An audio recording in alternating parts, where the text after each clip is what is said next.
Okay, so when we are talking about the disease and immunity, बेटा सबसे पहले एक चीज समझो, डिजीज किससे कहते हैं? डिजीज कहते हैं बीमारी को। डिस मतलब नील और एज मतलब कंफर्ट। एक ऐसी कंडीशन जिसमें डिस्कंफर्ट होता है of physical and mental well beingness. ठीक है, a condition of discomfort of physical and mental well beingness। ठीक है, this is defined as what? This is defined as disease। सबसे पहली चीज तो जो आपको आनी चाहिए वो इसकी डेफिनेशन। ठीक है, and the other thing that you need to know is एक डिसऑर्डर क्या होता है? A disorder is when multiple diseases are presented together, condition is called disorder। अब मैं आपको ये दोनों चीजें समझाता हूँ। Let's just go for the description of disease first। Disease can be a simple flu, disease can be a tumor or a cancer as well। Disease के अंदर body जब discomfort में आ रही है for any of the reason, that is a disease।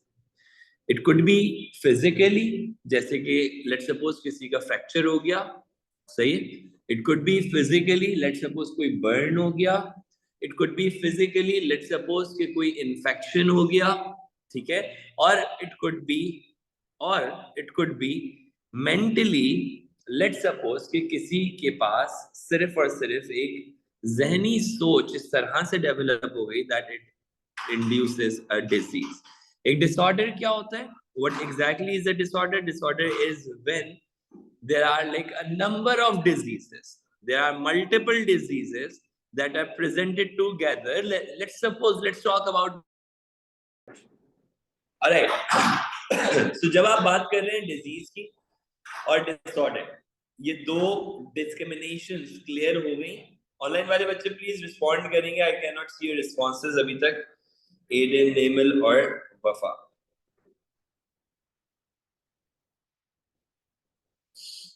Clear है भाई?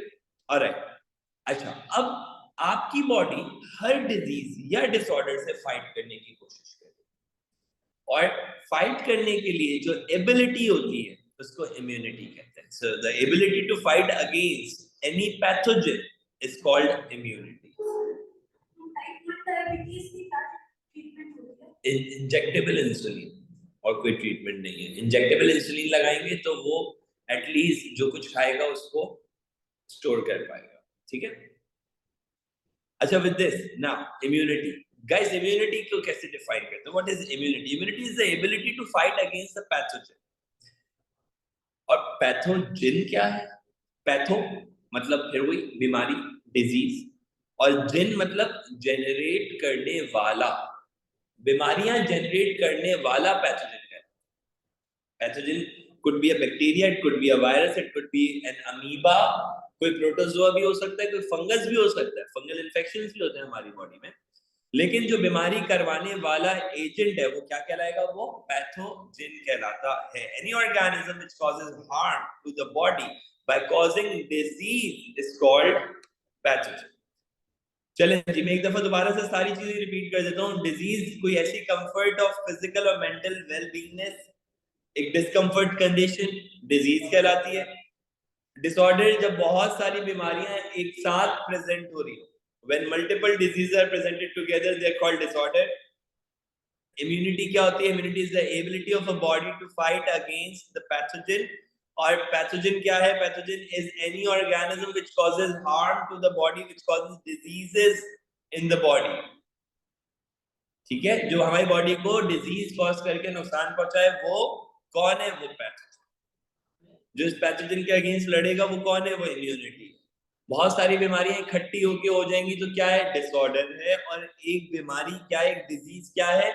Mental और physical well बीइंगनेस से डिस्कंफर्ट या डिसओरिएंटेड होना इज अ डिजीज। यस होना। एंड ऑफ ईयर मैं इस पे बात करता हूँ। तुमने एक मिस करी है ऑलरेडी।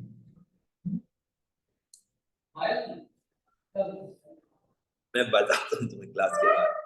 चलो, let's not talk about the pathogen first. Pathogen क्या होता है? देन अगेन वही डिजीज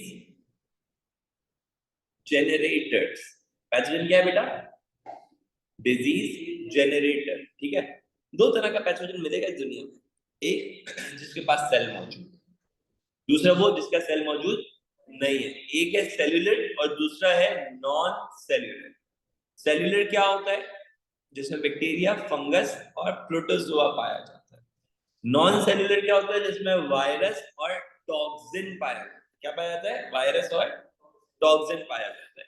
बैक्टीरिया, बैक्टीरिया क्या होता है? Bacteria is a prokaryotic organism. Bacteria क्या है बेटा? Bacteria is a prokaryotic organism, जिसमें हमारे पास यूनिसेल्युलर ऑर्गेनिजम्स होते हैं और इन ऑर्गेनिज्म के पास कोई मेम्ब्रेन बाउंडेड ऑर्गेनील मौजूद नहीं। मेम्ब्रेन, सेल मेम्ब्रेन है लेकिन कोई मेम्ब्रेन बाउंडेड ऑर्गेनील मौजूद नहीं है। They called what? They called bacteria.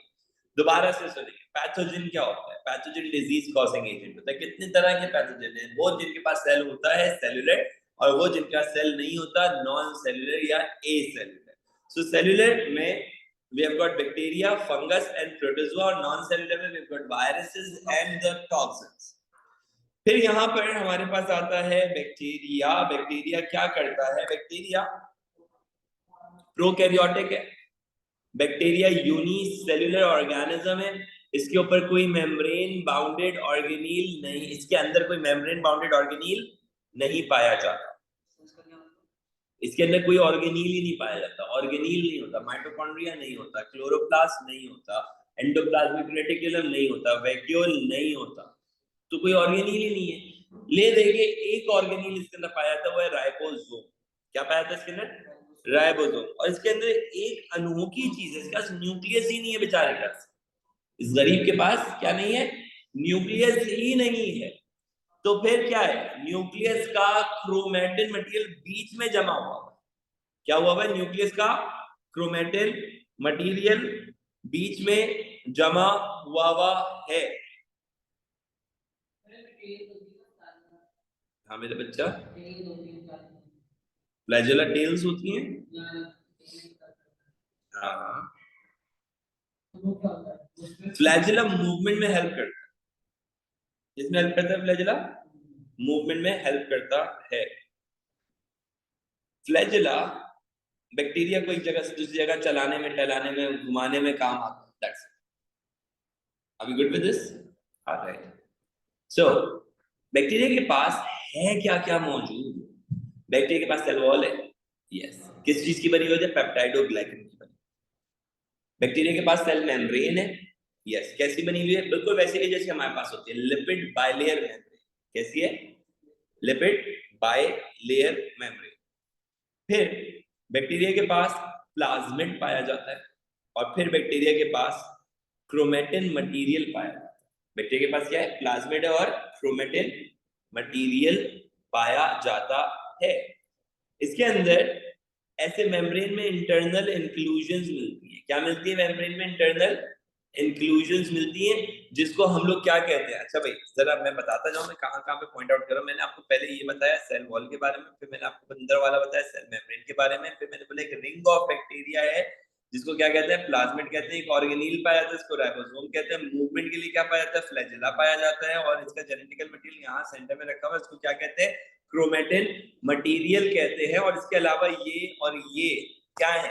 Organelles तो है नहीं इस गरीब के पास। तो अब लेकिन अपने बाकी के सारे काम तो इसने पूरे करने हैं ना। रेस्पिरेशन इसने करनी है ना, इसने प्रोटीन सिंथेसिस करनी है ना, तो उसके लिए क्या करेगा? उसके लिए इसने अपनी मेम्ब्रेन में इंक्लूजन्स बना दिए ऐसे। क्या बना दिए? अपनी मेम्ब्रेन में इंक्लूजन्स बना दिए ऐसे। और वो इंक्लूजन्स क्या कहलाती हैं? वो मीजोजोम्स कहलाते हैं। क्या कहलाते हैं वो इंक्लूजन्स? मीजोजोम्स कहलाते हैं। एंड विद दिस ये आउटर कवरिंग इसके ऊपर मौजूद होती है। ये आउटर कवरिंग कहलाती है स्लाइम कैप्सूल। क्या कहलाती है? Slime capsule. क्या कहलाती है बेटा? स्लाइम कैप्सूल कहलाती है। स्लाइम कैप्सूल एक प्रोटेक्टिव कवरिंग है। हाँ, मैं बैग में रखी।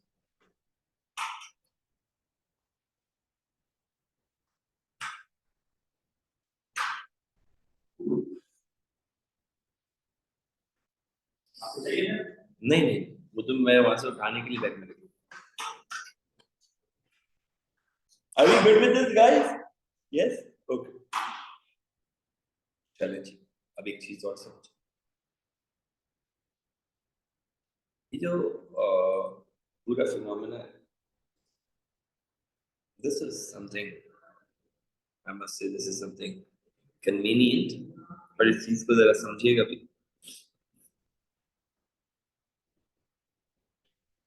ये जो आपके पास बैक्टीरियल इम्प्लीमेंटेशन आ रही है, बैक्टीरिया अपने अलग अलग शेप से पहचाना जाता है। Yes, Nimal, there is always a membrane present, but there is no membrane bounded organelle present. There is no such membrane which has a membrane. But yeah, obviously there is a cell membrane, because a cell should have three things: genetical material, cytoplasm, and the cell membrane. That is what a cell is.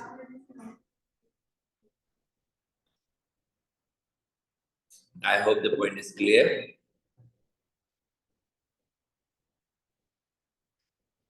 Right, देखो बच्चों, bacteria ये तो एक basic bacteria है, सही है। ये bacteria इस शेप का भी हो सकता है, इसको कहेंगे डिप्लोबैसिलस। बैसिलस नाम याद हमें करना है नहीं, शेप देख लो, शेप पहचान लो।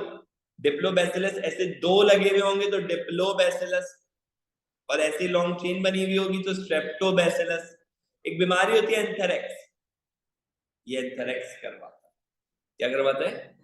एंथ्रेक्स करवाता है। यस। फिर स्पेरिकल वाले मोनोकोकस और डिप्लोकोकस निमोनिया करवाते हैं। जो स्पेरिकल शेप बैक्टीरिया होंगे उनकी एक स्ट्रेन, उनकी एक टाइप निमोनिया करवाती है, और जो स्पेरिकल होंगे लेकिन लॉन्ग चेन में लगे हुए होंगे वो सोर थ्रॉट करवाते हैं। क्या करवाते हैं? सोर थ्रॉट। स्टेफाइलोकोकस एक गुच्छा, स्पेरिकल बैक्टीरिया का एक गुच्छा पूरा, एक एक बंच पूरा, एक क्लस्टर पूरा बॉयल्स करवाता है। Boils, sore throat, pneumonia, anthrax, ये सब की सब कैसी बीमारियां हैं? बैक्टीरियल बीमारियां। और क्या बैक्टीरियल बीमारी में? कॉलरा। कॉलरा का तो पूरा एक पेंडेमिक आया था 92 में, शायद, पता नहीं कब। पेंडेमिक तो नहीं कहेंगे उसको, एपिडेमिक कहेंगे। एरिया वाइज एसोसिएटेड था, बांग्लादेश में स्पेशली आया था। उसमें क्या था, लोगों को उल्टी मोशन हो रहे थे और लोग मर रहे थे उससे। वजह क्या थी? वजह ये थी कॉलरा, गंदे पानी से और गंदे खाने से होता है कॉलरा। हम लोग पढ़ेंगे डिटेल। फिर आता है आपके पास स्पाइरेला। स्पाइरेला सिफिलिस नामी एक बीमारी करवाता है। सिफिलिस एक सेक्सुअली ट्रांसमिटेड बैक्टीरियल डिजीज है। और फिर एंड में आता है सैल्मोनीला। सैल्मोनीला ऐसा होगा दिखने में, ये टाइफॉइड करवाता है। क्या करवाता है? टाइफॉइड करवाता है। बच्चा लोग, if I would ask you कि भाई क्या यहां तक की बात क्लियर है सबको, प्लीज मेंशन करो।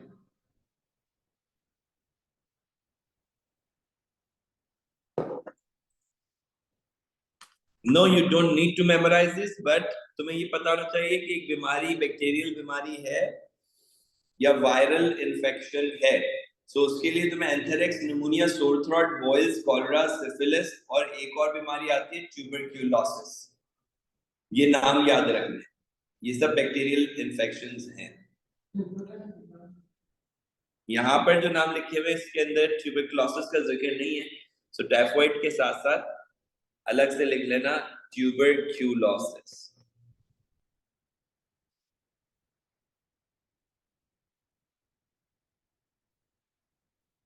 ये भी एक बैक्टीरियल बीमारी है।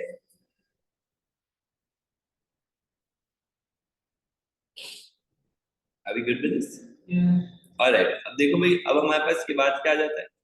ट्रांसमिशन। बैक्टीरिया या कोई भी इन्फेक्शन फैलाने वाला एजेंट एक जगह से, एक ऑर्गेनिज्म से दूसरे ऑर्गेनिज्म में कैसे जाता है? जब पैथोजन ट्रांसमिट होगा विदाउट एनी वेक्टर तो उसको कहते हैं डायरेक्ट कांटेक्ट। जैसे कि वेपर, एयरबॉर्न, कोई उसमें जानदार इन्वॉल्व नहीं है फैलाने, कोई मक्खी, कोई मकड़ी, कोई मच्छर इन्वॉल्व नहीं है। या तो खांसने से एयरबॉर्न लग गया दूसरे को टीवी, सही है, या फिर एक बंदा यहाँ पे खांस रहा था, उसको अल्लाह ना करे उसको टीबी का इशू था। He was infected positively with the tuberculosis, mycobacterium tuberculosis जो टीबी करवाता है, वो उसके वेपर्स यहाँ पर आ गए। तो अब किसी ने इधर टेबल पे हाथ लगाया और वही हाथ उसके मुंह पे उसने लगा लिया तो इन्फेक्टेड हो गया। जैसे कोविड में हो रहा था। कोविड याद है आपको? याद है, भूले तो नहीं है? हाँ, 4 साल, 4 साल दुख भैया।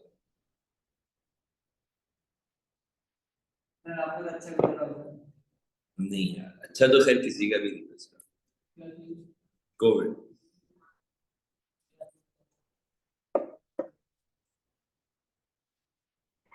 nice. I was doing that emergency duty at that time. Correct.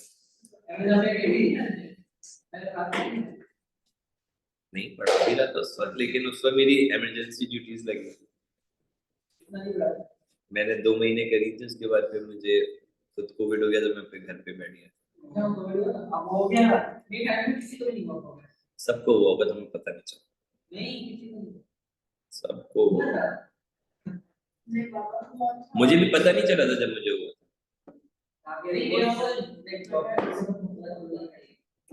बुखार वुखार आया होगा ना एक आध दफा, आया होगा एक दिन के लिए हल्का फुल्का सा, ऐसा हुआ होगा आपको, आपको पता नहीं चला।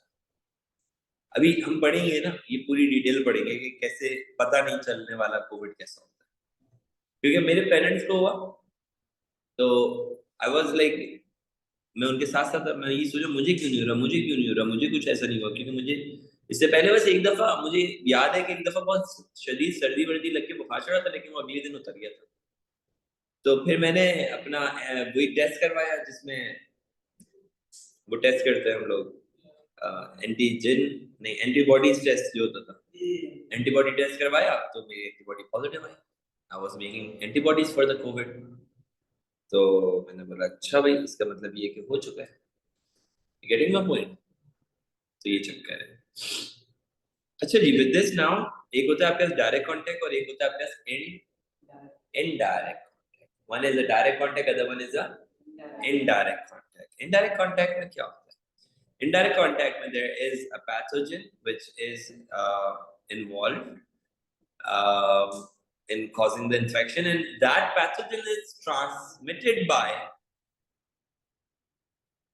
a vector or a non-infected person। मतलब एक बंदा है वो खुद उस पैथोजन से बीमार नहीं हो रहा, लेकिन वो पैथोजन कैरी कर रहा है और दूसरे तक पहुंचा रहा है। तो वो बंदा भी क्या हो गया? वो बंदा भी एक वेक्टर हो गया। वेक्टर कौन होता है? पैथोजन को एक ऑर्गेनिज्म से दूसरे ऑर्गेनिज्म में पहुंचाने वाला क्या होता है आपके पास? वेक्टर होता है। Are you guys getting this thing? Direct contact or indirect contact? It's very important. You guys need to be more focused about the direct and indirect contact. So फिर यहाँ से आगे हमारे पास कहानी शुरू होती है। अल्लाह हाफ़िज़। बेटा वेक्टर कभी कभार ऐसा होता है कि देखो HIV है, बहुत सारे लोग होंगे जो HIV कैरी कर रहे होंगे लेकिन उनको एड्स नहीं हुआ। सही है, तो वो क्या है? वो एक तरह से वेक्टर। और दूसरा डेंगू है ना, डेंगू, तो डेंगू का वेक्टर कौन है? मच्छर, मॉस्किटो। मलेरिया का वेक्टर कौन है? मच्छर। सही है। चिकनगुनिया का वेक्टर कौन है? मच्छर। सही है। सो वो खुद नहीं बीमार हो रहा मच्छर, लेकिन अगले को बीमार कर रहा है, इंसानों को बीमार कर रहा है। और मैंने एड्स की मिसाल दी, तो कभी कभार खुद इंसान भी ऐसा होगा, HIV पॉजिटिव है लेकिन उसको खुद एड्स नहीं हो रहा, लेकिन उसका जो सेक्सुअल पार्टनर होगा उसको एड्स हो सकता है। ठीक है, तो वो क्या हो गया? वो एक तरह का ट्रांसमिटर हो गया, ले जाने वाला। और ये कांटेक्ट कैसा कांटेक्ट है? ये एक इनडायरेक्ट कांटेक्ट है। कैसा कांटेक्ट है ये? Indirect contact. ठीक है जी। एंड विद दिस नाउ हमारे पास जो एक दूसरा कंपोनेंट आता है that is AIDS. AIDS is one of the most important topic among like very like among other topic, but it's like important because ये बहुत ज्यादा पूछा जाता है। एड्स क्या है? AIDS weakens the body's immunity and causes lymphocytes T4 cells destruction. AIDS का मतलब क्या होता है?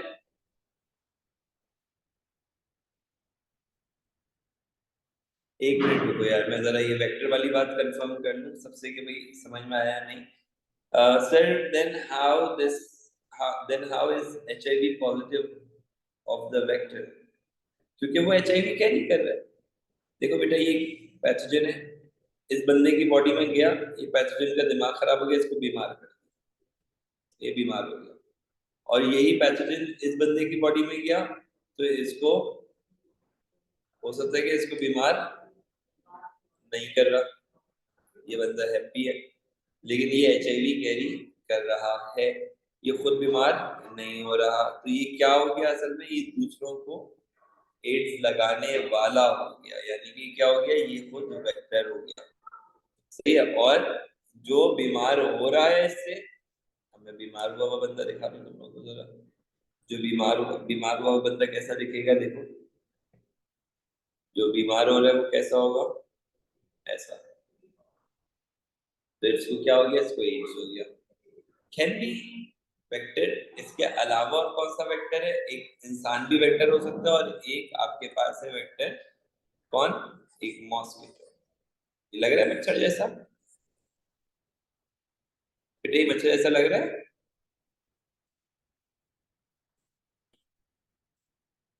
लग रहा है ना?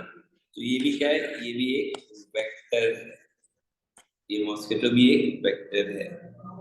डिजीज कॉजिंग एजेंट को एक जानदार से दूसरे जानदार में ट्रांसफर करने वाला इज अ वेक्टर. एड्स क्या होता है बच्चों? अच्छा, एड्स की फुल फॉर्म बताएगा कोई बच्चा मुझे? एड्स होता है ऑटो नहीं, acquired immuno deficiency.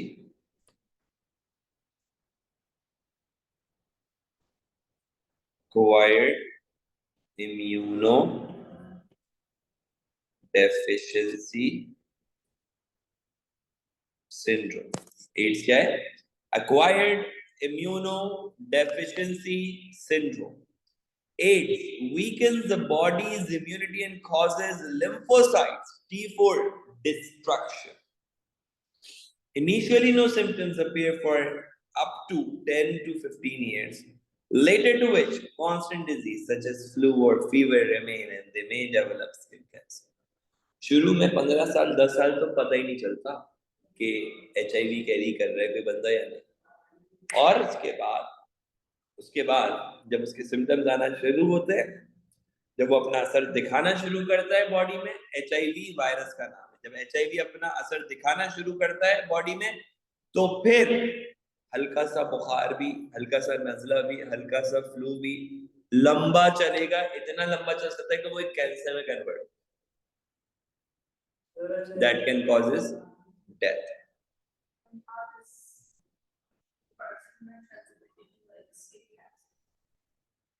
It's not exactly just the flu being transmitted. इस बंदे की इम्यूनिटी कोई नहीं है.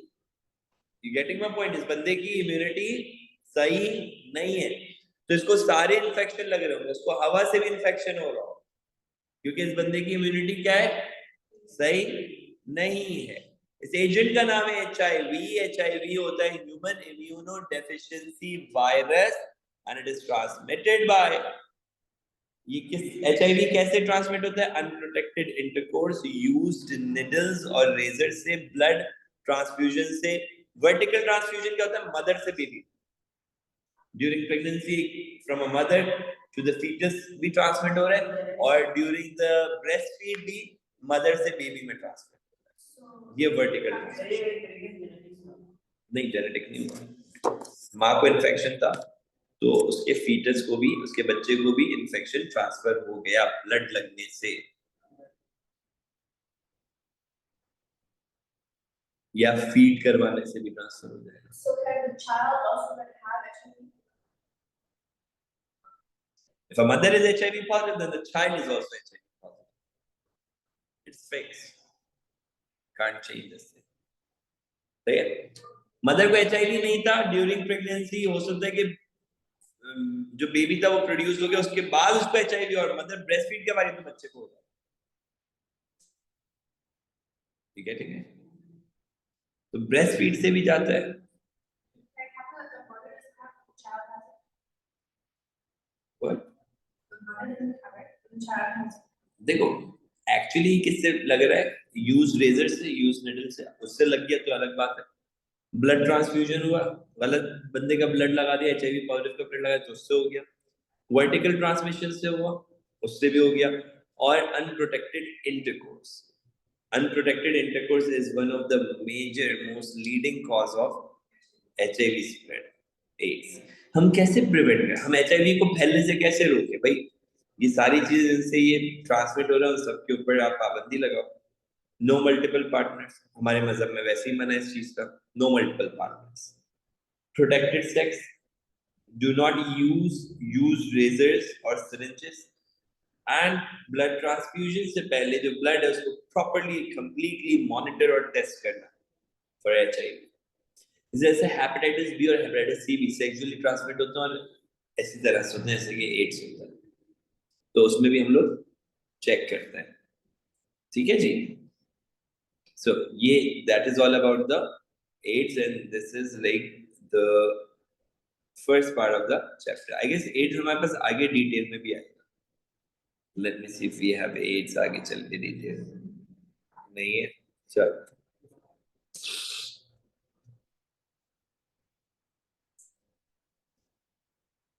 अच्छा, I want you guys to just go through this whole thing. ये डिटेल रीडेबल है बेटा? ये जरा एक दफा पढ़ लो पहले जल्दी से। Just give me 2 minutes, I will be back.